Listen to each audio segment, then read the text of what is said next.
네, 51번에서 60번의 경우에는 총 6문제가 기출문제를 바탕으로 해서 쉽게 풀 수 있는 문제였고요. 나머지 중에선 한두 문제는 좀 상급 문제였고 나머지 두 문제는 중급 문제였습니다. 그래서 6문제는 맞힐 수 있었다. 자, 다음 61번 민법상 유치권에 관한 설명으로 틀린 것은 권리금 반환 청구권은 될 수 없다. 유치권에 관련해서는 채권에 관한 그 성립 요건에서 채권과 점유에 관한 요건이 있는데 채권은 결련 관계죠. 그 부분은 이제 일목요연하게 정리를 해서 자주 출제되기 때문에 우리가 암기를 하고 있습니다. 그 중에 대표적인 게 권리금은 아니다. 2번 유치권의 행사는 피담보 채권 소멸시 후 진행에 영향을 미치지 않는다. 정말 잘 나옵니다. 그리고 실무에서도 중요해요. 3번 공사대금 채권에 기하여 유치권을 행사하는 자가 스스로 유치물인 주택에 거주하며 사용하는 것은 특별한 사정이 없는 한 유치물의 보존에 필요한 사용에 해당된다. 정말 중요하죠. 유치권이 있다고 해서 목적물을 사용할 수는 없습니다. 그래서 채무자, 즉 소유자의 동의를 받아야만이 사용을 할 수 있거나 또 뭐가 있죠? 담보 등을 할 수 있습니다. 그 중요한 질문이에요. 다만 보존에 필요한 사용은 동의 없이도 가능하다. 그걸 묻는 겁니다. 그래서 대표적인 게 유치권자가 그 주택에 거주하는 것은 보존에 해당된다. 요거는 이미 기출이 된 바 있고 누누이 강조하는 지문들입니다. 4번 유치권에 기한 경매가 목적 부동산 외에 부담을 소멸시키는 법정 매각 조건으로 실시된 경우, 자, 유치권자는 그 권리 행사 방법으로서 경매를 할 수 있어요. 근데 시험에 잘 나왔죠. 우선 변제권, 법리상 우선 변제적 효력이 있냐? 없다. 정말 잘 나오는 지문입니다. 그래서 답을 찾는 것은 어렵지 않았습니다. 우선을 배당받을 수 있다? 없습니다. 정말 잘 나오는 지문이었어요. 그래서 61번도 맞힐 수 있는 문제였어요. 5번 건물 신축 공사를 도급받은 수급인이 사회통용사 독립한 건물이 되지 못한 정착물을 토지에 설치한 상태에서 공사가 중단된 경우 수급인은 그 정착물에 대하여 유치권을 행사할 수 없다. 쟁점은 유치권은 독립한 물건에 대해서 할 수 있어요. 그런데 뭐라고 했죠? 독립한 건물이 아니다. 그러니까 독립한 물건이 아니기 때문에 유치권을 행사할 수 없다. 그게 쟁점인데 이 지문은 정말 중요해요. 그래서 향후에 또 나올 수 있는 지문이에요. 근데 이 지문이 낯설어도 답은 쉽게 찾을 수 있었으면 누누이 강조했던 거죠. 잘 나오는 지문이었기 때문에 62번 저당물의 경매로 토지와 경물의 소유자가 달라지는 경우에 성립하는 법정 지상권에 관한 설명으로 옳은 것을 모두 고르세요. 자, 저당권의 실행에 따른 법정 지상권의 성립 여부 정말 중요합니다. 저당권 설정 당시에 건물이 존재하고 있고 그리고 토지와 건물의 소유자가 같아오고 경매로 소유자가 달라야지만이 법정 지상권이 성립된다. 그 요건 달달달 외워야죠. 그와 관련해서 하나씩 디테일한 내용들을 묻는 거였습니다. 보겠습니다. 기업, 토지에 관한 저당권 설정 당시 해당 토지의 일시 사용을 위한 가설 건축물이 존재한 경우 일단 건물이 존재한다고 볼 수 있다? 그렇지 않다. 그래서 성립하지 않는다. 이미 기출 지문이었습니다. 니은번 토지에 관한 저당권 설정 당시 존재했던 건물이 무허가 건물이 존재했다면 그 건물이 설사 무허가 건물이라 하더라도 법정 지상권은 성립된다. 요거는 맞는 지문, 틀린 지문이었죠. 요것도 이미 기출 지문이었고 그리고 강조하는 내용입니다. 디귿번 지상건물이 없는 토지에 건물이 없는 토지에 저당권을 설정받으면서 즉 저당권 설정 당시 뭐가 없었다? 건물이 존재하지 않았어요. 그러면 요건이 안 맞아요. 그런데 함정이 있었죠. 저당권자가 저당권을 설정한 이후에 저당권자가 건물 신축 개시 전에 건축에 동의를 했어요. 즉 이 얘기는 뭐냐면 저당권 설정한 자, 지금 토지 소유자가 저당권 설정한 당시에는 건물이 존재하지 않았지만 그 이후에 저당권자의 동의를 받아서 건물을 신축한 경우에는 인정될 수 있지 않을까 싶은데 요것도 되게 중요하고 잘 나오는 지문이었어요. 저당권이 실행돼서 낙찰자들은 얘기는 못하겠죠. 그래서 되게 누누이 강조했던 성립하지 않는다. 되게 설명을 강조했던 내용입니다. 중요한 내용이었습니다. 그래서 요 내용들은 이미 기출된 지문들이었고 그리고 이미 강조하는 내용들 대부분의 강사분들이. 다만 이 내용들이 이해하기가 힘들어서 그러지. 그래서 요 내용들은 기본적으로 또 맞힐 수 있는 내용이었다 판단이 됩니다. 63번 갑은 2020년 1월 1일 을에게 1억 원을 대여하면서 을에게 이게 참 채무자죠. 채권자고 이런 표현들은 해당 사항이 없든 습관적으로 씁니다. 변제기가 돈을 빌려준 시점이 2020년 1월 1일이고 변제기 2020년 원금을 갚아야 할 시기는 언제다? 2020년. 이 변제기 그죠? 1억 원을 갚아야 할 시기인 거죠. 그러면 돈을 빌려줬을 땐 2020년 1월 1일 날 돈을 빌려줬고 변제기가 언제다? 변제기. 이 변제기는 원금, 즉 1억 원을 갚아야 할 날짜입니다. 그게 2020년 12월 30일이에요. 그 이전에는 채권자가 원금 돌려달라는 얘기를 하더라도 거절할 수 있는 거예요. 왜냐하면 변제기가 도래하지 않았기 때문에. 그게 기한의 이익이에요. 이율, 연 5%, 연 5%의 이 이자가 있어요. 이 이자는 뭐죠? 약정이자예요. 우리 대출하게 되면 이자를 주잖아요. 이게 뭐다? 약정이자. 돈을 빌려준 대신에 그 대가로 주는 거잖아요. 우리가 약정이자. 이자는 언제? 매달 말이에요. 매월 지급한데 지금 매월 월 단위로 이자를 지급하는데 지급 시기는 말일이에요. 그러니까 대출 계약이에요. 이게 보통 말하는 소위 말하는 약정했고 담보를 이 피담보 채권을 담보하기 위해서 뭐냐? 저당권을 취득했다는 저당권 설정 계약을 했다는 거예요. 금전 소비 대차 계약에 따른 피담보 채권을 보장하기 위해서 저당권을 설정했어요. 그래서 저당권이 있는 거예요. 을이 돈을 빌린 이후부터 한 번도 자 매월 말일날 연 5% 상당의 이자를 줘야 돼요. 1억이니까 5%에 500만 원이에요. 500만 원 12일 나누면 그 매월 얼마씩을 줘야 하는데 한 번도 돈을 빌린 60대 한 번도 이자를 지급하지 않고 이자가 뭐다? 약정이자를. 그럼 약정이자가 지금 얼마 밀린 거예요? 약정이 5%니까 1억에 5%, 10%면 1000만 원이니까 그 반이면 500만 원이에요. 약정이자 500만 원을 뭐다요? 주지 않았어요. 원금에 그러면 원금 1억 있고요. and 약정이자가 얼마 있어요? 500만 원 있어요. 그래서 이렇게 와 있는데 2023년 7월 1일 날 뭐예요? 경매를 신청을 했어요. 그리고 배당처에서 배당금이 3억이었고 이 3억을 가지고 이제 배당을 하는 거예요. 이해관계인들한테. 그래서 근데 보통 배당 절차가 진행이 되면 집행법원은 등기부상 이해관계인인 저당권자에게는 자신의 채권을 신고하라고 합니다. 그래서 신고를 했더니 1억 2천만 원을 채권했어요. 그러면 보통 채권 신고할 때 액수만 적는 게 아니라 이 액수가 어떠한 계산식을 통해서 나온지를 다 기재를 합니다. 그걸 보고 이제 판단을 하는 거예요. 갑의 배당 금액은 굉장히 좋은 문제죠. 그리고 이런 사례가 나온 적은 없어요. 먼저 우리가 정리를 하게 되면 이 문제의 핵심이 뭐죠?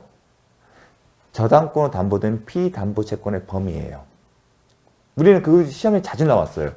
원금, 약정이자, 이약금, 손해배상금, 경매 절차 비용. 그게 저당권에서 담보되는 피담보 채권의 범위예요. 그것도 중요하죠. 단서의 규정에 지연 손해배상금은 뭐다? 1년치에 한다. 그렇게 정한 취지가 뭐죠? 후순위. 1순위라면 2순위 저당권자와 같은 후순위 저당권자나 아니면 물상보증인 같은 이해관계인을 보호하기 위해서 그런 단서 규정을 넣었어요.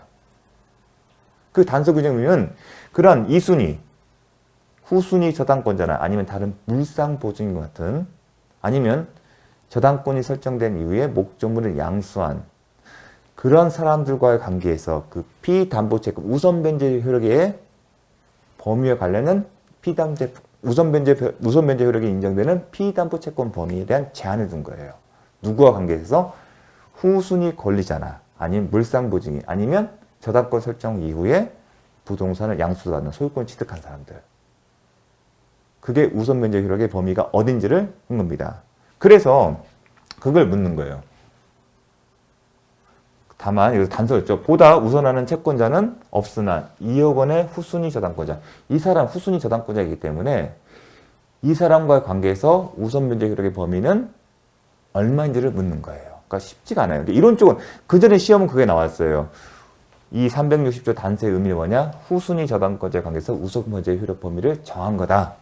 따라서 채무자와 관계에서는 그의 단서에 구해당 것이 그 전액을 변제한다. 그럼 이미 출제가 됐어요.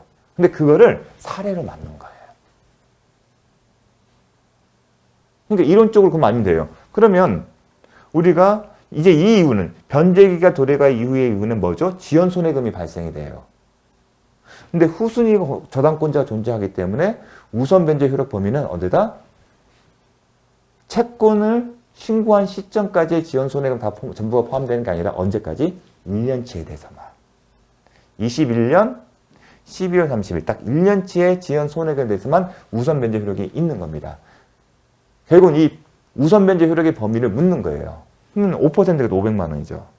그러면 합치면 1억 1천만 원. 1억 1천만 원에 대해서만 우선 변제 효력이 있는 겁니다. 이 범위에 대해서만 배당을 받는 거고 나머지에 대해서 2억 원을 받는 거겠죠. 그걸 묻는 거예요. 그런데 제가 이제 오늘 월요일인데 이제 이의 신청과 관련해서 이제 올라오는 거 보게 되면 이제 경매 절차 비용도 당연히 공제되기 때문에 그걸 고려한다면 정답은 없다 이렇게 얘기를 해요. 그런데 출제자가 뭐였으면 잘 보시면 지연 손해금 등은 고려하지 않는다고 했어요. 딱 주어진 약정이자와 1년의 지연 손해배상금만 계산하라고 딱 둔 거예요. 등은. 이 등 안에는 경매 절차 비용도 포함이 된 거예요. 그러니까 경매 절차 비용도 고려하지 말라는 걸로 해석될 수 있습니다. 그래서 이렇게 명확하게 있습니다. 지연 손해금 등. 그러니까 이자에 대한 지연 손해금이에요. 약정이자 줬는데 그 약정에 대한 다시 지연 손해금이에요. 그건 고려하지 말라고 단서를 둔 겁니다. 그러니까 오직 약정이자와 1년치 약정이자와 1년치 지연 손해금에 대해서만 고려하라고 이렇게 단서를 준 겁니다. 굉장히 어려운 문제입니다. 그래서 이미 기출된 그 지문을 가지고 만드는데 정말 어렵습니다. 64번 근저당권에 관한 설명으로 옳은 것을 모두 고르세요. 채무자가 아닌 제3자도 근저당권 설정할 수 있다. 이게 무슨 개념이죠? 물산보증 개념입니다. 피담보채무 확정 전에는 변경할 수 있다. 정말 잘 나오는 거죠. 왜냐하면 근저당권 피담보채권은 근저당권 설정 시에 확정된 게 아니라 장래에 확정이 되기 때문에 대급번 근저당권에 의해 담보될 채권 최고에게 채무 이자 포함되지 않는다? 포함된다. 단서 규정이 적용되지 않는다. 306조.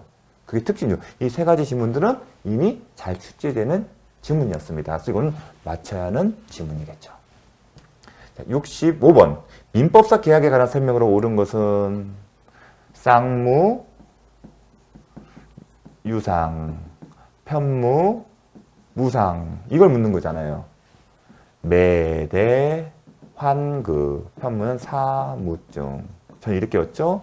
그 다음에 현상 광고일을 계약으로 해석하게 되면 편무 유상계약. 그래서 5번은 답은 맞추셔야 하는 거죠. 참고로 요식계약, 우리가 수험생 입장에서 요식계약은 없다. 그리고 요물계약은 뭐다? 현상 광고계약이다. 이미 출제된 바가 있던 내용들입니다. 그러니까 이것도 쉽게 맞추셔야 합니다.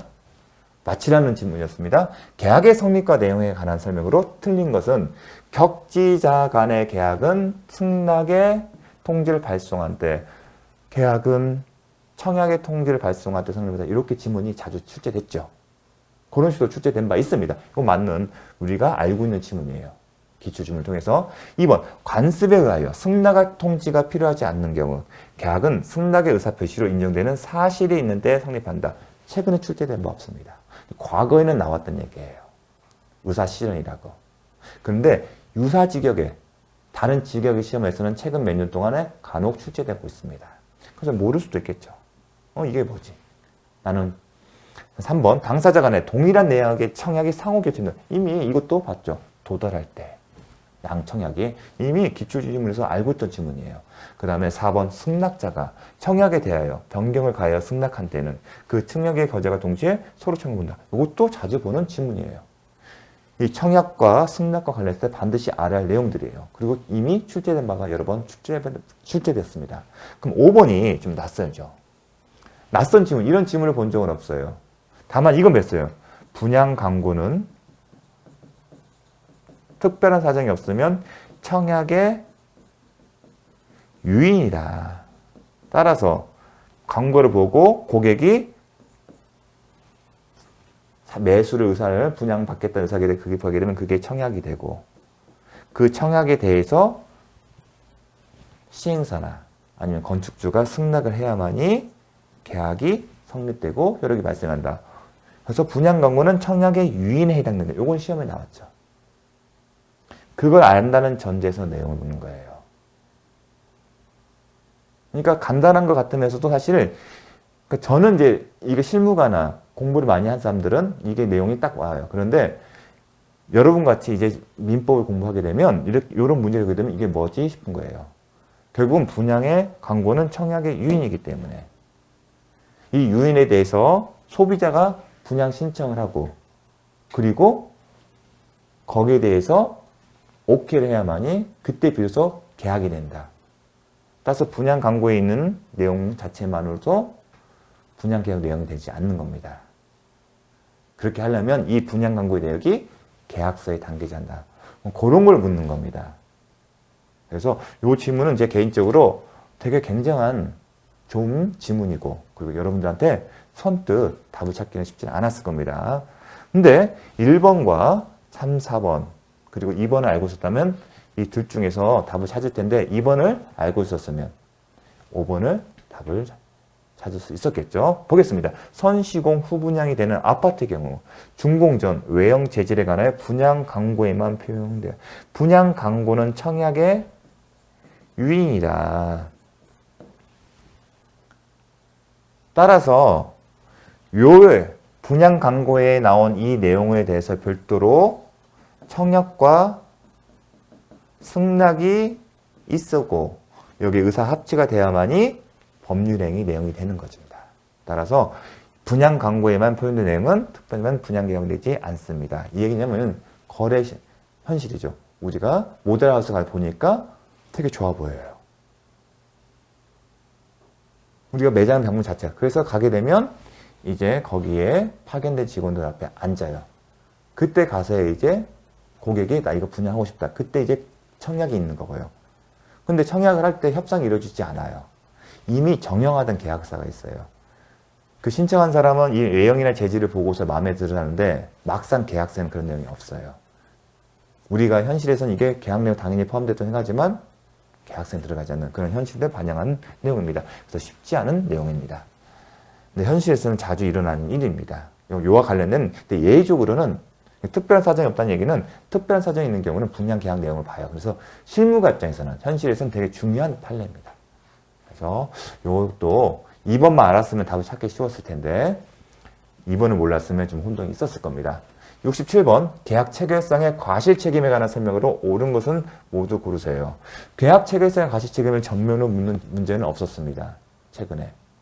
중요하죠. 503. 다만 띄엄띄엄 나왔어요. 언제가 나왔냐면 기존에는 자 담보 책임에서 수량 부족 일부 멸실의 경우에 대금 감액 청구권 행사할 수 있지만 매매상의 담보 책임은 원시적 일부 객관적 불능이기 때문에 일부 무효 상태예요.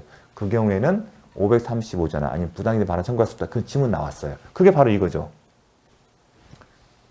되게 중요하고 유사 측에서 다른 측에서 나왔어요. 요건 알고 있었어요. 그 다음에 또 하나 우리가 알고 있었던 게 이거였어요. D급번. 원시적 불능인데 원시적 전부 불능인데 객관적 전부 불능인지 아니면 주관적 전부 불능에 따라 주관적 전부 불능은 타인 권리 매매이기 때문에 유효해요. 하지만 원시적 객관적 전부 불 때는 계약이 무효이고 일정한 요건을 갖추면 계약상의 과실 책임을 물을 수 있다. 요거는 이미 간혹 나왔어요. 요 두 개의 질문은 간혹 알 수 있는데요. 근데 기억번은 사실 최근에 출제된 바가 없어요. 결국은 이거는 뭐냐면 계약 체결서의 과실 책임의 적용 범위를 묻는 거예요. 그리고 지금까지 우리는 뭘 배웠다? 원시적, 객관적, 전부 불능을 전제로 공부를 해왔어요. 그런데 갑자기 의사의 불합치로 성립되지 않는 경우에도 과연 되냐? 대법원 판례는 적용을 하지 않습니다. 낯선 지문이에요, 사실은요. 그래서 잠깐 멈칫할 수 있습니다. 그리고 또 하나, 자, 디귿번. 이제 디귿번을 보게 되면 알지 못하여. 535조는 선의 무과실을 요건을 해요. 선의 무과실의 요건이요. 선의지만 과실이 있으면 책임을 물을 수가 없습니다. 근데 뭐죠? 알지 못해 선의만 나왔어요. 선의인데 무과실은 어떻게 되지? 잘 보세요. 과실 책임을 물을 수 있다예요. 묻는다. 선의만 있어도 이렇게 단정적 표현을 쓰지 않고 있어요. 이 선이면 과실이 있는 경우도 있지만 무과실이 있는 경우도 있어요. 그렇죠. 열어놨잖아요. 물을 수 있다잖아요. 이 사람이 과실이 없으면 물을 수 있고, 만약에 선이지만 과실이 있으면 물을 수는 없죠. 그러니까 열려 있는 거예요. 그래서 요거에 대해서 좀 혼동을 좀 할 수 있는데, 열렸기 때문에 물을 수 있다. 선의인 경우에만, 아니면 선의 무과실인 경우만 그렇게 단정적 표현을 안 썼기 때문에, 열렸기 때문에 이것도 맞는 지문으로 봐야 한다, 저는 판단이 듭니다.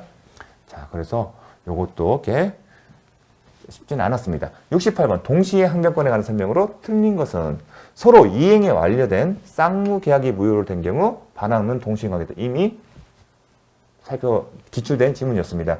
구분 소유적 공유관계 해소된 경우 상호 간의 이전 등기도 동시행하겠다. 이미 여러 차례 나오는 대표적인 사례죠. 3번 동시에 항변권이 붙어있는 채권은 특별한 사정이 오는 이를 자동 채권에 하여 상기하지 못한다. 맞는 지문인데 낯설어요. 왜냐하면 출제된 바가 없기 때문에. 다른 직역에서 나오는 지문이지만 이게 상계편을 공부해야만이 나오는 대표적인 중요한 예예요. 근데 우리는 이게 자주 거의 출제된 바가 없습니다. 제가 21회까지 봤을 때는 없었어요. 제 기억에는. 그럼 그 20회 이전, 그때 있을 수 있겠지만 최근 10년 이상 동안 나오지 않았어요. 그래서 이게 뭘까 하고 머물거렸을 겁니다. 4번 양채물 변제기에 도래한 쌍무계약에서 수령지체에 빠진 자는 이후 상대방이 자기 채무에 이행제공 없이 이행청구를 하는 경우 동시에 항변권을 행사할 수 있다. 자, 이제 이것 자체도 내용적으로도 요것도 낯선 지문이에요. 동시에 항변권 지전이 뭐냐면 이게 동시에 항변권 해당된다. 그것만 물어봤어요. 근데 이제는 그 내용을 묻고 있는 거예요. 최근에는. 그럴 때 이것도 낯설어요. 그러면 5번을 볼게요. 채무를 담보하기 위해 채권자 명의의 소유권 이전 등기가 된 경우 피담보채무의 변제무와 소유권 이전 등기의 말소는 동시에다? 그렇지 않다. 이 경우에는 먼저 변제를 해야만이 그때 가서 비로소 말소를 청구할 수 있다. 이건 여러 번 나왔지 않습니까?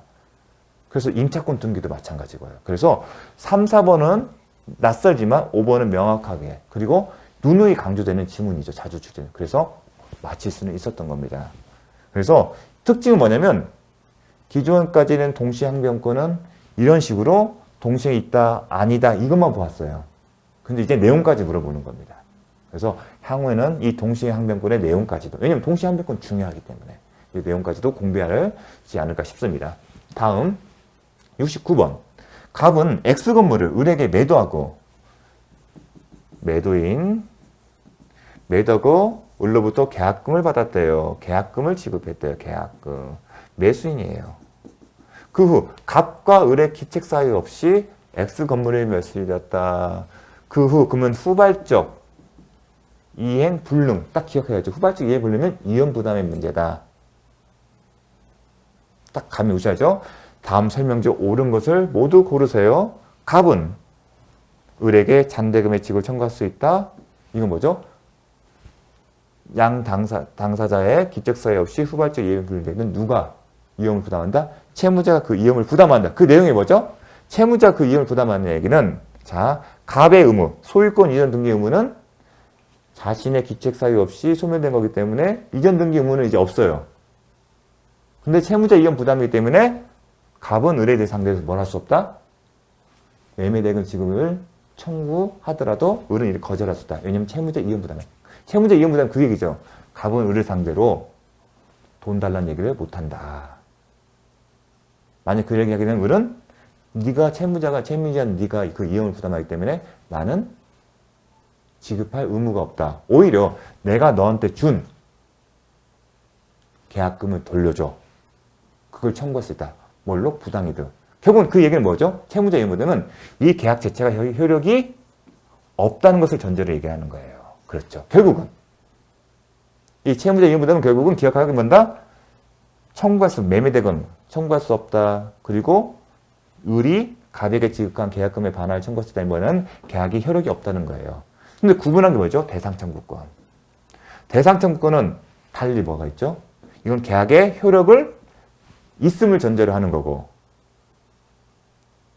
있음을 전제로 하기 때문에 을은 갑에게 매매대금을 지급할 의무가 있는 거고, 대신에 갑은 을에게 목적물의 별실에 따라 가름하여 취득하는 화재보험금의 권리를 이전할 의무가 있는 거고요. 그건 계약의 효력이 있음을 전제로 하는 거잖아요. 제가 강의할 때 그 의미를 했습니다. 을은 갑에게 청구할 수 있다? 아니죠. 을은 갑에게 계약금 반환을 청구할 수 있다. 이 경우는 결국은 계약의 효력이 없는 걸 전제로 했어요. 그래요. 근데 디귿번, 만약에 을의 수령지체 중에 갑과 을의 기책사실이 멸실된 경우, 이 경우는 어디죠? 예외적으로 채권자의 과실로, 기책사유로 멸실되거나 아니면 수령지체 중에 양 당사자의 책임사유 없이 멸실된 경우는 채권자가 그 위험을 부담한다. 그 얘기는 뭐죠? 갑은 을에게 매매대금의 지급을 청구할 수 있다는 겁니다. 이건 채권자가 그 위험을 부담하는 거예요. 디귿번은 채권자가 그 위험을 부담하는 얘기는 갑은 을에게 돈 달라는 얘기를 할 수 있어요. 그 얘기가 뭐다? 이 매매 계약은 효력이 있다는 거예요. 그쵸? 효력이 있는데, 그럼 효력이 있으면 을은 갑에게 계약금 반환 청구할 수 있습니까? 못하죠. 이건 아니야 이거예요. 그런데 요 내용이 시험에 나오지는 않았어요. 그러면 채권자 이혼 부담했을 때 그 계약의 효력이 있냐 없냐를 알아야만이 풀 수 있는 지문이에요. 그게 쉽지는 않았다고 생각이 듭니다. 그래서 요것 때문에 좀 고민이 되지 않았을까 싶습니다. 70번 매도인 갑과 매수인 을 사이에 매매대금을 병에게 지급하는 제3자를 위한 계약. 제3자를 위한 계약을 항상 나온다고 생각하면 되죠. 자, 갑과 을, 그 다음에 병이 정리되면 항상 요약자, 낙약자, 수익자, 그 다음에 기본 관계 또는 보상, 기본 보상 관계, 그 다음에 대가 관계, 그리고 계약 당사자 주의에서 행사할 수 있는 권리는 갑과 병만이, 을만이 할 수 있고 병은 할 수 없다. 대표적으로 법정 해자권의 취소권 행사할 수 없다. 그리고 보상관계, 기본관계 항변 사유로 병에게 대항할 수 있냐 없냐, 대항할 수 있다. 하지만 대가관계로는 할 수 없다. 이게 기본 세팅이에요. 자, 그걸 볼게요. 을의 대금 채무 불이행이 있는 거예요. 채무 불이행이 있으면 계약을 해지할 수 있는데 병의 동의 필요하다? 동의가 필요 없다. 이미 여러 차례 나오는 지문입니다. 2번 기망행위로 갑과 을의 계약이 체결된 경우 병은 사기를 이유 계약 취소했다. 왜냐하면 못한다. 계약 당사자가 아니기 때문에. 취소권이나 법정 해제권 누가 할 수 있다? 해제권은 약정이나 법정 해제권은 계약 당사자만 할 수 있는데 이 사람은 계약 당사자가 아니잖아요. 설사 수익의 의사표시를 하였다 하더라도 이미 여러 차례 나왔어요. 3번 갑과 병의 법률. 갑과 병의 법률. 대가관계가 무효인 경우 거절할 수 있다. 이 대가관계를 기르고 대항할 수 없다. 그걸 묻는 거예요. 이미 여러 차례 나왔습니다. 이미. 자, 4번 을이 매매대금을 병에게 지급한 후에 계약이 취소돼. 계약이 취소되면 원상회복. 이행대 급부가 있으면 반환할 의무가 있는데 원상회복 의무는 누구에 있다? 계약 당사자 사이의 문제다. 따라서 계약 당사자가 아닌 병에게는 특별한 사정은 한 부당이익을 반환 청구할 수 없다. 을은 병에게 할 수 없다. 자, 틀린 지문이고요. 틀린 지문이고. 5번. 갑과 을이 계약을 체결한 때 병의 권리를 변경시킬 수 있음을 유보한 경우 권리를 소멸하거나 아니면 변경시킬 수 있으면 미리 유보하거나 아니면 수익자의 동의를 받은 경우에는 변경시킬 수 있다. 요거는 다른 직역에서는 최근에 자주 나와요. 근데 저희 공인중개신경에서는 과거에는 나왔어요. 하지만 중요한 내용이기 때문에 아마 대부분의 강사님들 이 내용을 강조를 했을 거예요. 그래서 이 내용은 사실 이제 좀 맞힐 수 있는 문제도 좀 판단이 됩니다. 그리고 오히려 나머지는 자주 나오는 질문들이에요. 이 질문은 기본적으로 알아야 할 질문이에요. 딱 3자리랑 계약이면. 그래서 요 문제를 다 정확하게 알고 있으면 답을 또 찾을 수 있는 문제였습니다. 잠시 쉬었다 하겠습니다.